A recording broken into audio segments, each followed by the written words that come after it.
Bienvenue à la première de Rester débranché. Et dans mon chez-moi, où on s'amusera à relever les contradictions du système scolaire et de ce qu'on nous y apprend. Nous procéderons par les questions qui fâchent ou QQF, questions que je vous invite à poser en cours et nous verrons avec quel stratagème. Alors, prêt à mettre le doigt sur la prise? Tableau.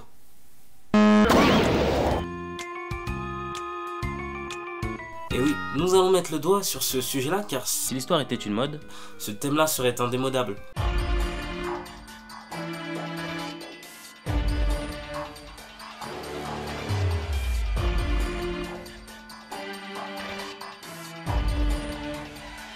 Si on regarde bien, on nous en parle quand même sans arrêt. Avant d'en arriver à la question qui fâche, voici une astuce, la force du nombre.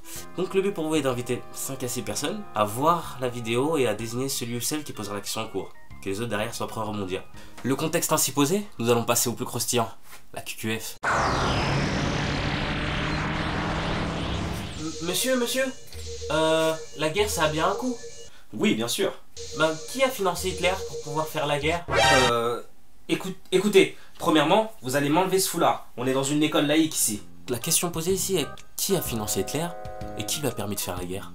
À l'école, on a trop souvent l'habitude de traiter les sujets à la surface. Mais nous, on a pour habitude de traiter les sujets en profondeur et de ne pas avoir peur de trouver des noms. Vous savez, ces noms qui ont un peu l'effet Voldemort. On ne prononce pas son nom. Ouh, on se refuse de prononcer. Celui dont on ne doit pas prononcer le nom a fait de grandes choses. Terribles. Rothschild, Rockefeller sont les noms qui nous permettront de répondre au mieux à cette question. L'empire des Rothschild est le plus puissant empire financier qui ait existé et il est en mesure de contrôler les gouvernements dans les coulisses. La famille fut tourmentée par la polémique entourant John D. Rockefeller, le roi de la Standard Oil. Considéré comme un prédateur impitoyable et le mal incarné, il a bâti un empire industriel et s'est constitué une fortune personnelle d'une ampleur sans précédent. Faut savoir que l'Allemagne en 1934 n'avait pas de ressources pétrolières. Autant vous dire que pour une guerre moderne mécanisée, le plan il tombe à l'eau. Et c'est là qu'intervient le savoir-faire de la Standard Oil, tenu par les Rockefeller. Ces accords passés en 1930 avec la société IG Farben ont permis à l'Allemagne de pouvoir développer l'essence de synthèse, utilisée par la machine de guerre, développée par hydrogénation, grâce au plomb tétraéthyle.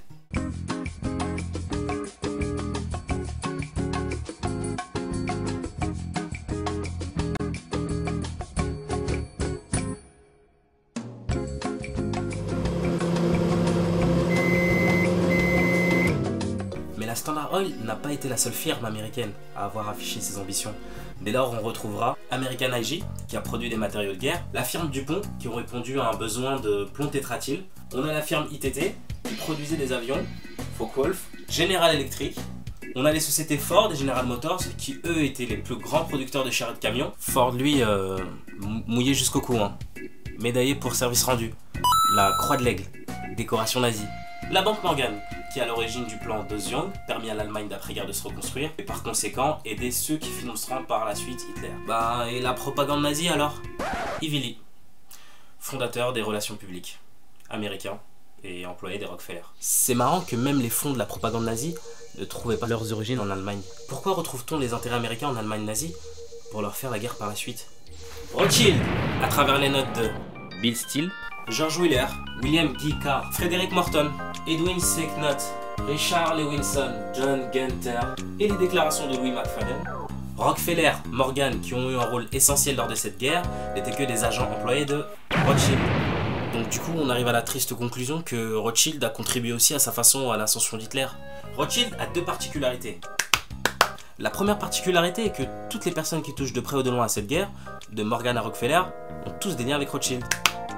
La deuxième particularité, c'est que Rothschild, grand banquier allemand, s'avère et se réclame être de confession juive. Comment se fait-il qu'il se retrouve derrière ceux qui financent Hitler, qui lui déportent des juifs par wagon entier? C'est sans doute la question que vous vous posez. Mais dans ce même cas de figure, nous retrouverons les banquiers Warburg, Jacob Schiff, Oppenheimer. Inutile de préciser que tous ont des liens très étroits avec Rothschild. La question que je me pose, c'est qu'est-ce que l'on nous cache? Et comment se fait-il que ces noms, Rockefeller, Rothschild, sont pour la plupart jamais enseignés dans les établissements scolaires? Lorsque vous tapez sur le net Rockefeller Finance ou encore Rothschild Finance, on voit quel nom affiche la saisie automatique. Sur ce, c'est à vous de choisir. Soit vous choisissez la pilule bleue, désolé, ou vous choisissez la pilule rouge. Et c'est à vous que je donne rendez-vous pour le prochain Restez débranchés.